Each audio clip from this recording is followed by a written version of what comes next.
Thank you so much for joining us tonight for this edition of Facebook Live, another fireside chat.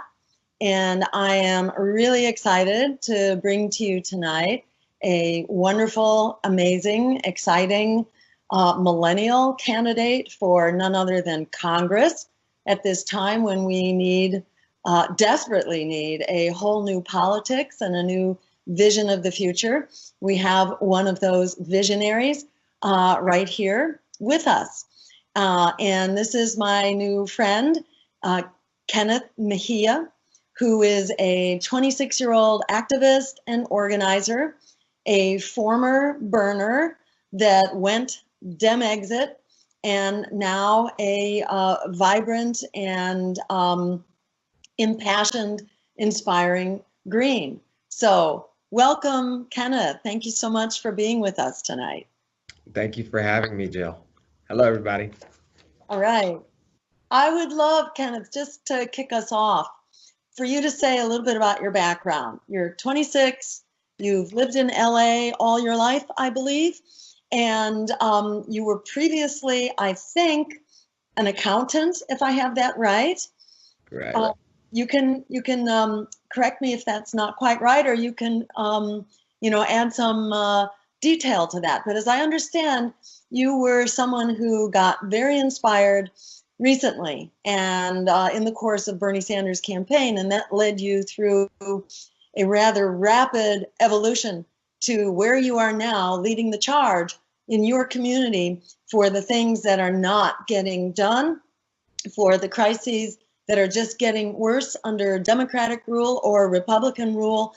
But it's been a bipartisan sinking ship. So tell us a little bit about where you're coming from and how you come to be running for Congress in a special election, I should add. So everybody, please like this conversation and share it so we can get the word out, because this is a special election and it's coming up soon. There's not a lot of time, but the deal is, in a special election, we can make an enormous difference. It's usually a low voter turnout. So if you're inspired and on fire, like I know Kenneth Mejia is, and I know like so many of our Facebook Live audience is, this is our chance to make a really big difference. So like this, share this, and Kenneth, take it away.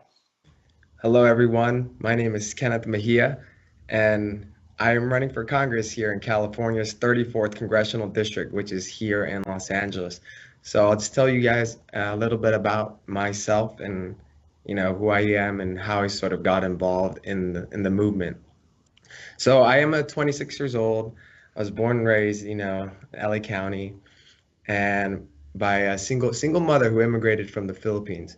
And basically, she instilled education to me and my three siblings, working hard to take care of us.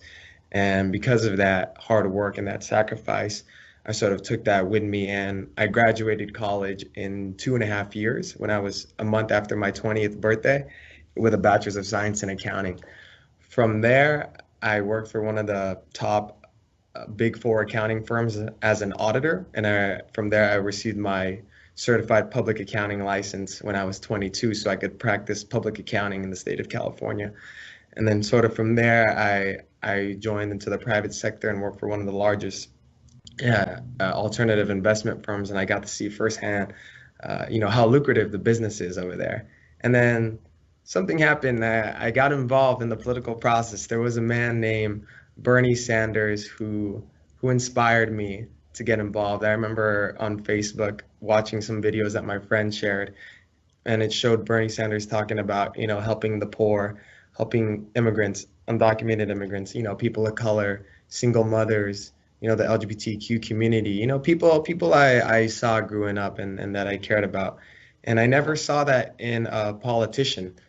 And that sort of changed my life. And I sort of had this awakening that, I got to get involved. If I could see this man, 74-year-old man, talk about the change we need, then I think I could do that too. So he sort of got me involved in the political process, and it was the people suffering that on these streets here that pushed me over to fight even harder. And so I quit my job at the investment firm. when I was 25, and then I ran for Congress last year in the Democratic primary, and I campaigned for 2 months, and we received 1,177 write-in votes, which is pretty good for 2 months. You know, people actually had to write your name in and know what you're fighting for. And so that's sort of what how I got involved in the political process. And since then, you know, we've been out there rallying, we've out there doing, you know, being an activist and sort of engaging the communities in LA and getting people to get involved in the political process. Because what we realize is that if we don't get involved in the political process, people will make decisions for you, and those decisions might not be good for the community. And so that's sort of what I've been doing since I got involved last year. And since then, you know, we've been doing a lot of community organizing, whether it's through protests or rallies to get people educated on the issues like police brutality or immigration or gentrification, or, you know, just resisting Trump. We've been doing that. We've also been, you know, helping those living on the streets of Skid Row every month, uh, and, you know, doing community cleanups and also raising funds for those who are losing their homes through gentrification. And so that's sort of what's been going on here lately, and sort of my journey. And so I decided that once I saw Bernie sort of get shafted from the DNC and the Democrats, I was like, all right, well, nothing's happening. No one's talking about it. No one got punished. And so I decided to dem exit, and I don't regret it. I tried to give the Democrats a chance, and they just threw everything back at us. And they said, you know what, forget you guys. So I said, forget you then. So I went green, and I'm proud to go green. And I'm very lucky that we had an amazing human being, an amazing woman, Jill Stein, give us that option that we needed, because like many, we were going to fall back into this sort of disenfranchisement, or become disaffected once again. And once I saw Jill Stein and sort of the Green Party and what they're fighting for, I realized this is what Bernie was fighting for. This is what we should be fighting for. This is what we need. And so I went green. I'm proud about it. You know, we're more progressive than I think any other you know, of the two major parties, and we're not afraid, and we're not you know, we're not held down by any corporate donors or special interests. And I think that's what's special. And especially in a place like here in LA, the community's suffering a lot from neoliberal policies, because we're a very huge Democratic area. And what we've seen over time is, you know, nothing coming back to the community, and it's all lip service when people campaign. And so this is the time to go green, and I decided to go green. And last month they announced that there's an election, and so I did it. I went green, and now we're running in only congressional race. So hopefully we can make Oh, history. awesome. I'm gonna just urge everybody out there to send in a question, because there aren't a whole lot of millennials out there running for Congress, and there are a whole lot of millennials out there feeling incredibly disenfranchised, feeling like you're getting the short end of the stick on jobs, on wages, on you know, the housing that's not there for you. I think it's something like 40% of millennials that cannot live independently because the housing is too expensive and because the dollars aren't there for the jobs. On the climate crisis that's falling on your heads, on the costs of these endless wars that are devouring over half of our discretionary budget and almost half of your income taxes. Young people are getting the short end of the stick here, you know, the climate crisis that's exploding. So I want to urge people out there, especially young people, you got a millennial here that's standing for you and for us. So send us your questions. Just put them up there on Facebook, and we'll find them. And also share this conversation with your friends, like it and share it, and let's get the word out. Let me ask you, Kenneth, as a millennial, what do you know, because for me, that was one of the most compelling and I'd say heart-wrenching things about running for office was being able to have conversations with millennials who feel so in the target years right now and so disempowered and so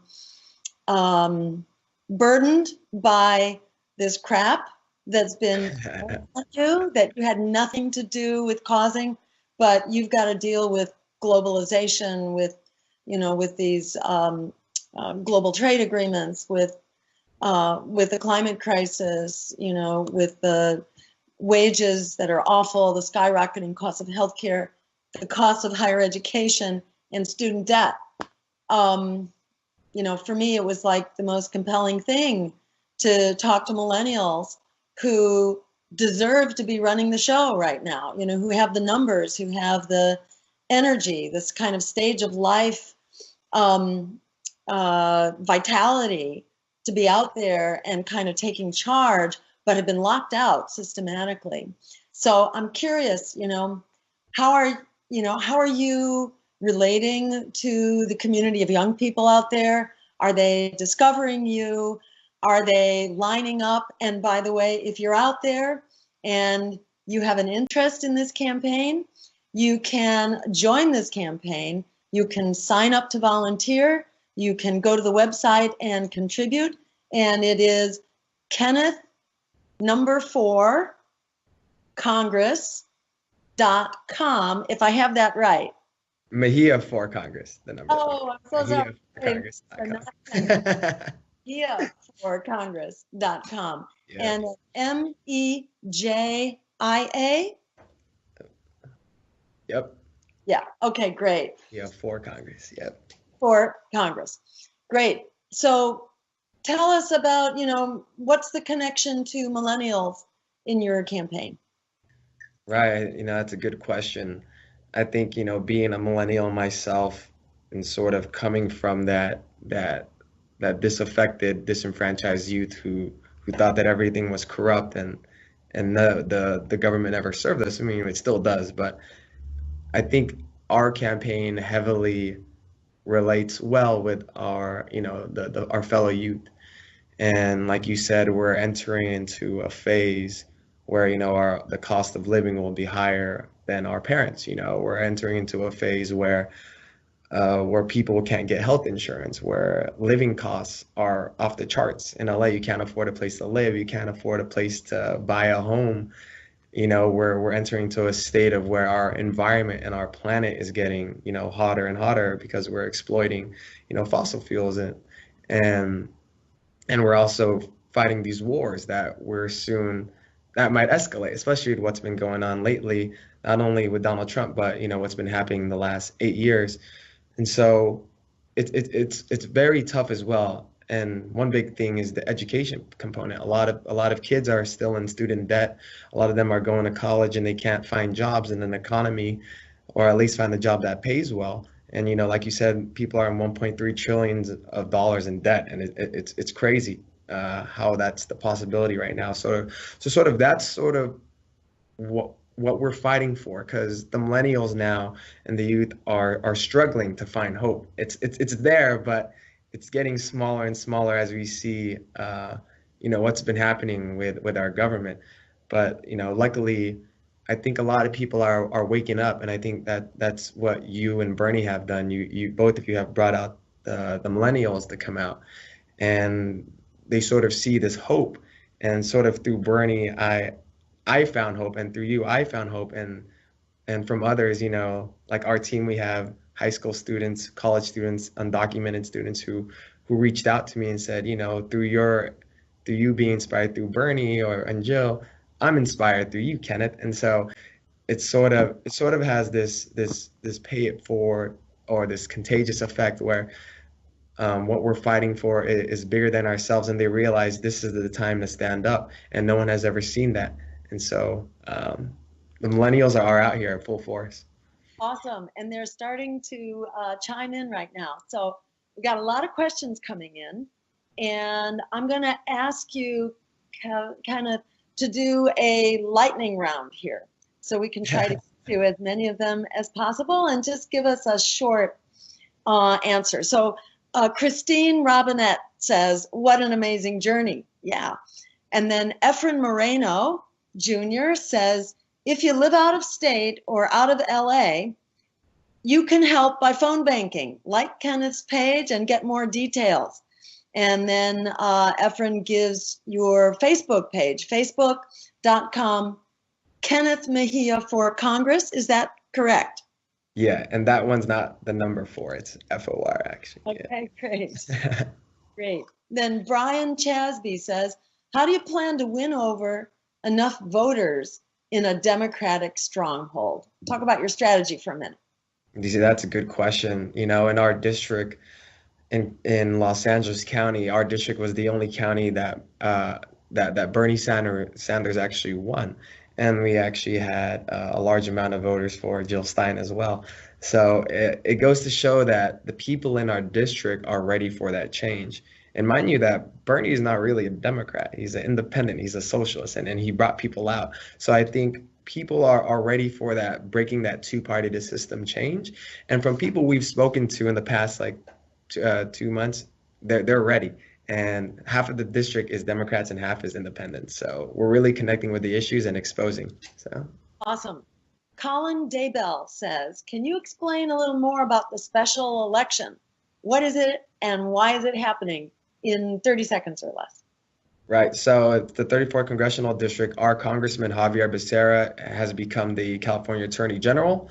So there is a open congressional seat. It's the only one happening in the nation that I know of, and it's on April 4th, Tuesday. Awesome.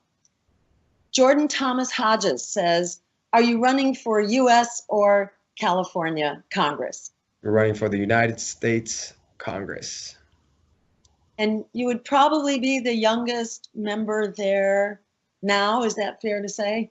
I don't Correct. know any 20-year-olds currently in Congress. I think the average age of Congress It's like has got to be up there in the 70s. 50, I think. Oh, yeah. Right. Because Congress doesn't turn over. Once you're in, you're there. I think the turnover rate is something like 2%.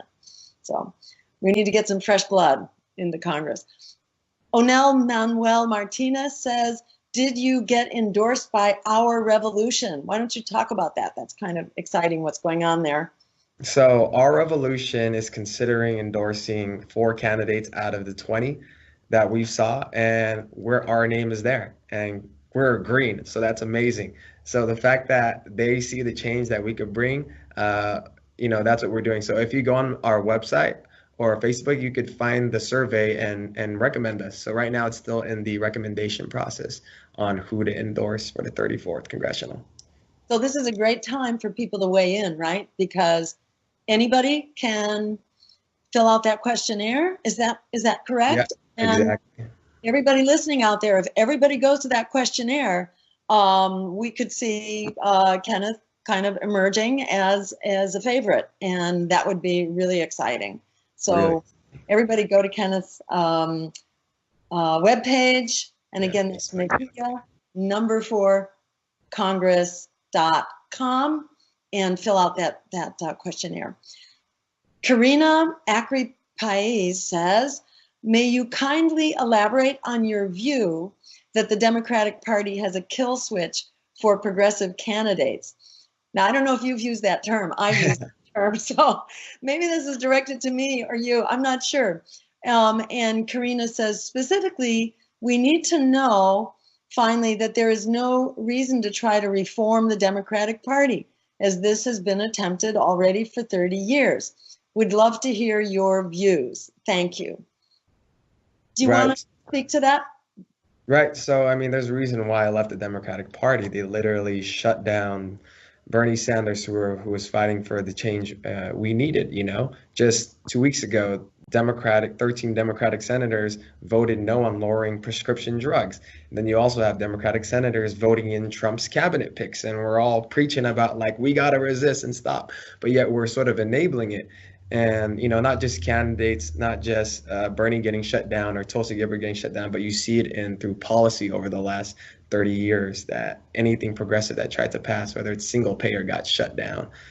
So I don't think there's really any way you could fix it. And that's what my 30 seconds. That's great. Really well said. Here's a really good question. B. Amy Christian says, what advice would you give to other young Greens who want to run for office but have zero political experience? Right. So young Greens, heart to all of you. I don't have political experience. I'm nothing special. I'm like many people watching this right now or anyone at home. if there's something in your heart or you're passionate about, whether you see someone struggling on the streets or someone struggling to pay rent or pay their health insurance, fight for those issues, because I swear it's not about a candidate knowing so much about the policy, but rather the movement you bring with you.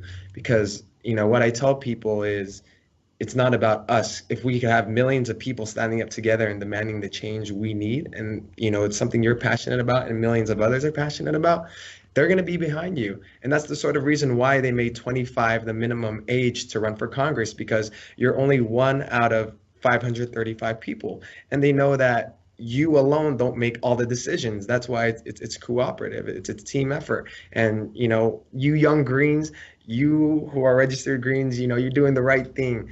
And don't be afraid. And what I've talking to people who've been in politics, who work for a congressman or the governor, they said you have advisors, and as long as you have that drive, you're gonna find it. And don't be afraid. I think right now, young Greens, we need to step up, not just the Greens, but young people in general. And like Bernie Sanders and Jill said, anyone should be able to run, and sort of don't give up. Just do it. I'm doing it. It's my second time running. So. And there are hundreds of comments coming in literally here. So a lot of people getting excited about this. Jake Brock says, what are your top 3 issues that you hope to change?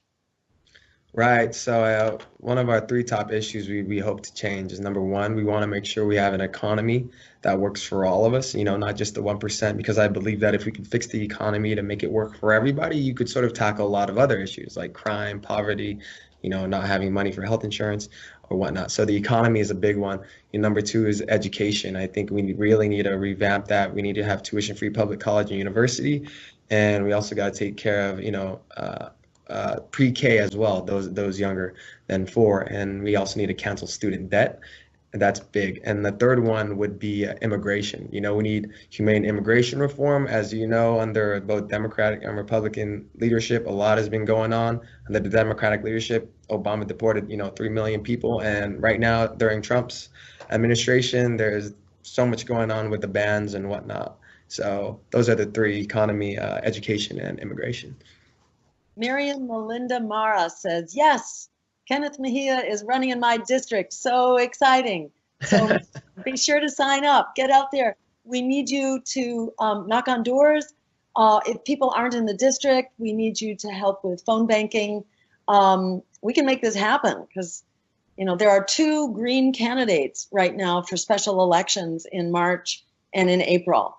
So that's a lot of us that don't have a local election to be working on. So, this is the time for us to stand up and really break through. And, it's time to break through the stranglehold on power. And having a special election is really a gift right now, as people are totally freaking out at what, the fascism that Donald Trump is bringing to our nation, our world, our communities, the violence, the racism, the xenophobia. We need to resist, but we also need to take power. So Exactly. That's the really exciting thing about this race. So get involved, please. Genesis Sanchez says, I've gone with Kenneth Mejia's group to feed the homeless in Skid Row. We collected clothes for men, women, and children and made lunch bags for people. Right on to Kenneth. You, Genesis. You go, girl. Christian Holt, how do we steer clear of Democrats trying to lure everyone back into their party? There are still people who believe that the Democratic Party can be reformed and be fixed, but it looks like they're just not listening to everyday people. Thank you, Christian. I think you've addressed that, Kenneth, so we'll take that as a important comment. Is there anything you want to add? You've kind of addressed that. Do you want to? I would add, to our friends, a lot of them are still part of the Democratic Party, and to those who are part of the Democratic Party who are watching, support outside parties like the Green Party, because if anything, we're going to push people to the left more, and we're going to be there for you when the Democratic Party, screws you over again, if that happens. And I think that's important to know, that when we talk about the Democratic Party, that we're not talking about you personally. So that's what we've been seeing a lot of the bashing when we talk about the party. Don't take personal offense to it. We're talking about your leadership, its roots. It's neoliberal policies that are destroying this country. So, don't take it personally. Into the Greens, keep fighting our fight, and we'll be okay. So. Beautiful. Bill Hinkley says, how many other seats in Congress are open to replace? And I'll answer that, Bill. This is a special election, and it's the only one that I know of. So, all eyes on this one opening. This is a chance for all, principled rebels out there who get that we are on a course to doomsday right now. Let's get together. This is like an amazing moment. We can all focus on one spot right now, and let's make this breakthrough. And stay tuned and go to that website and plug in. Kelly Whitty says, Kenneth, I'm from Washington State, and I'm an Army veteran. I support you. I will be sending you $27 and making another music video. Wow, that's really cool. Canelo Gonzalez says, I'm signing up to help you. Nick Tarani says, how do we deal with gentrification in the 34th district? Also, thank you for marching against the ban from an Iranian American. Great. Speak to that issue of gentrification, because it's really happening all over, especially in communities of color. Right. Communities. I'd say that is like the biggest issue that we've been I hear from people in this district. What you do is you have a lot of large developers coming in and building these new apartment complexes and retail places. And then you have city council who are like all Democrats basically approving it. And then you also see them receiving hundreds and hundreds of thousands of dollars, and you sort of make that connection. And so, what we got to do to sort of stop gentrification is we got to attend all these elected officials meetings. We got to make our voices heard. One of the things that's unfair for these is that they do these meetings during the daytime and you can't attend it. So we got to find a way. We got to basically inform our communities of the eviction laws, Ellis laws and whatnot, because right now they're doing cash for keys and tricking people. So I think the number one thing we could do is be at our representatives, be in their face, go in their meetings. Number two, educate each other. This is where we resist, and we tell our other, Los Angelinos in the community that, these are your rights, and we gotta stick together. And so I would say those are like what we could do in the immediate time. And then vote them out, vote those people out, and then put someone in, from some city council who could actually fight that. So we need elected officials who are not taking marching orders from industry. Exactly. And we need housing for people, not housing for profit. Exactly. We just have people instead of developers in charge. This is going to take care of itself. Right. Jason Sobel says, hey, Kenneth, I'll see you again at the rally this weekend.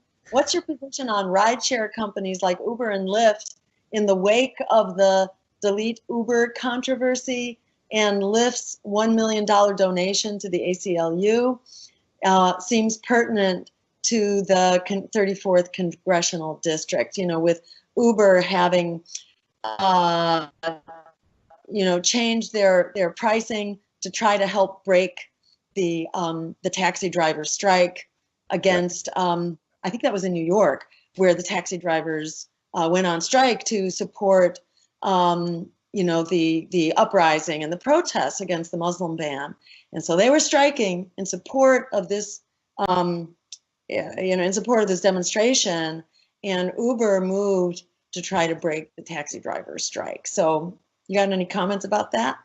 Yeah, I mean, what we saw is that Uber during the ban, they were also, I think, still doing rides and whatnot. And when we gotta do something as a movement, we gotta do it together. We gotta be in solidarity. And I think that's one thing that we saw from Lyft is they sort of said, we're not gonna do it. And on top of that, we're gonna give $1 million to the, to help fund basically the legal costs. And so I think that just goes to show how a movement works. If we could do this on all issues, not just on Uber cars, but when black lives get shot by police, or when people get displaced from their homes, or people get deported, this is how a movement works. And I think this is huge. And Uber tried changing their policies, but they lost it. They lost, and that just goes to show the power of the people right there. So I think it was good. Miriam Melinda Mara says, our last Congressman, Becerra, disappeared. Okay. Our last Congressman, Becerra, was a superdelegate and voted for Hillary, even though his district was for Bernie. That turned a lot of us off to the Democratic Party. Got any thoughts about that? And that right there is another reason why I left the Democratic Party, because you could win a whole district and your superdelegate will go against you. And it just goes to show that democracy is not in the Democratic Party. And, Becerra, we went to him, we told him, and he's like, I think Hillary Clinton's the best. And now look where we are, we're with Trump. So, Becerra, you made a mistake, man. So.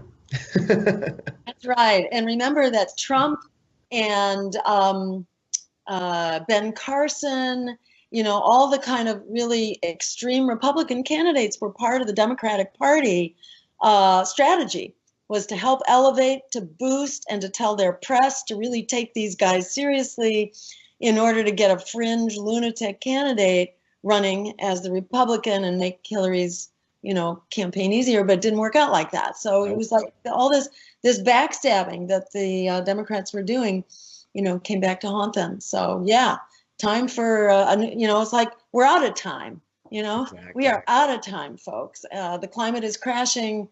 The economy is not moving forward. It's, there are 8 billionaires who now have the wealth of half of the world's population. Last year, it was 64 billionaires. That tells you how much more wealth is being more and more concentrated. They are not fixing it. Even when Obama had 2 houses of Congress, what did they do? They bailed out Wall Street. They brought in, they brought in the architect of the Wall Street meltdown and made him the head of the Treasury. They're not fixing this. It was a Goldman Sachs White House, just like under Donald Trump. 6 of his nominees, he who was going to drain the swamp, has just flooded the swamp. Right. The parties aren't going to fix it. It's time. It's time for us. Sandra Larson says he legitimately knows his district and does so much for his community. Thank you, Sandra, for your shout out for Kenneth. Steve Wolfbrandt says, contact our revolution, urge them to endorse this campaign. And Onel Manuel Martinez says, how can people volunteer to help you? Tell people again. So this is the most important part. If we remember, we only have one congressional race, U.S. congressional race going on in the country. And this is where all Greens, all Jill supporters, all Burners, all progressive, all revolutionaries, all hands on deck. So right now, if you live out of LA, out of state, we need you phone banking right now. So you could sign up at mejiaforcongress.com/volunteer. And if you live in LA, we need you knocking on doors, and go to the same website. And give us, if you could donate to our campaign, that would help us a lot, because what we're seeing is the establishment candidates, they have raised over $500,000, and they're going to send out mailers, and they're going to hire a team, and they are sending out text messages. So they got a team of people, but we have real people, who are doing it for free, because this is bigger than ourselves. So mejiaforcongress.com/volunteer. Great. All right, terrific. And just to remind people, the special election is on April 4th. It's Mejia 4, that's the number 4, Congress.com. And there is a healthcare rally on Saturday, if that's right. So maybe, Kenneth, you can close us out here with just a couple parting words, and also tell people about that rally so that they can come and support you. And again, everybody, throw in what you can. If it's $5, throw it in. If it's 27, the average, do it. If everybody listening, and there are hundreds of people on this call right now. What is the number exactly? Oh, wow. It's well over 400 right now who are listening at this moment. And if everybody on the call sent in $27, that'd be a really good starter pack. Yeah. So close us out, Kenneth, with a few words of inspiration. Perfect. So first I'll talk about the rally, then I'll close it off. So the rally is on Saturday. If you live in Los Angeles, we're pushing for Medicare for all through a single payer system. And that's repeatedly been shut down by both the Republicans and Democrats. But now a lot of people are awake. So we're going to rally for that, especially with the repeal of the ACA underway. So it's Saturday in Los Angeles at Pershing Square, 11 a.m. we're meeting. And then we're going to walk over to City Hall on Spring Street and we'll be done by 2 p.m. So come on by if you live in LA, come to that. And we got to fight. It's a nonpartisan thing. Healthcare should be a human right. And about myself and some parting words, I just want to say to all of you watching, first of all, thank you for giving me your time and for believing in our campaign or giving it a chance to say what we're doing is something that's unprecedented, something that's never been done before. But we also have a huge opportunity to sort of make history here and break the two-party system, and we hope that the Green Party can be the party for you. And if you're in LA in District 34, know that it's an open election and you don't have to be a Green Party member to vote for me. Anyone could vote for me if you're in the district.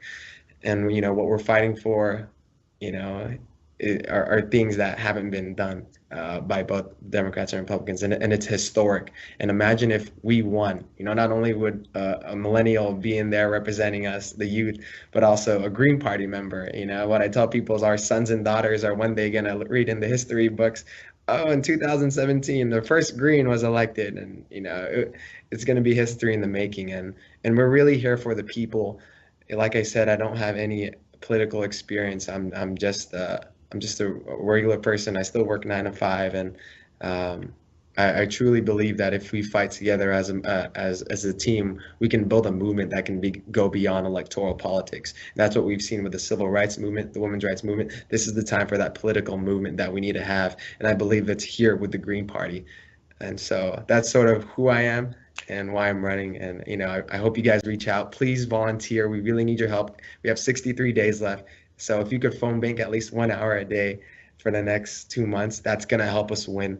And if you could donate right now, we put $26 for since that's how old I am, that'll really help and go a long way. So please help us out. We need you. All hands on deck. So, and thank you, Jill, for giving me this opportunity and letting me use your platform as well. Great. And I hope we can have you on, often over these next 60 some days, so that you can get the word out, because there are a lot of people right now who are really hurting for a breakthrough. And if we all just put a little bit of energy into this, an hour a day, right. This could be that breakthrough. It absolutely could. If everybody on this Facebook Live conversation right now is going to put in an hour a day and throw in $27 or $26, this could be that breakthrough election. And in this day and age of Donald Trump and deportations and the assault on the climate, and remember, the majority of people who voted for Donald Trump weren't for him. They were against Hillary Clinton and the legacy of the Democrats. That tells you what it is that we need. We need a politics of integrity that's of, by, and for the people. This is the perfect storm, and this is the perfect moment, the perfect election, and the perfect candidate we got right here with Kevin Mejia. Go to his website, contribute right now, and I'll see you out there on the campaign trail. Thanks so much, Kenneth. All right, thank you guys. Thank you, Jill. Go Green. Go Green.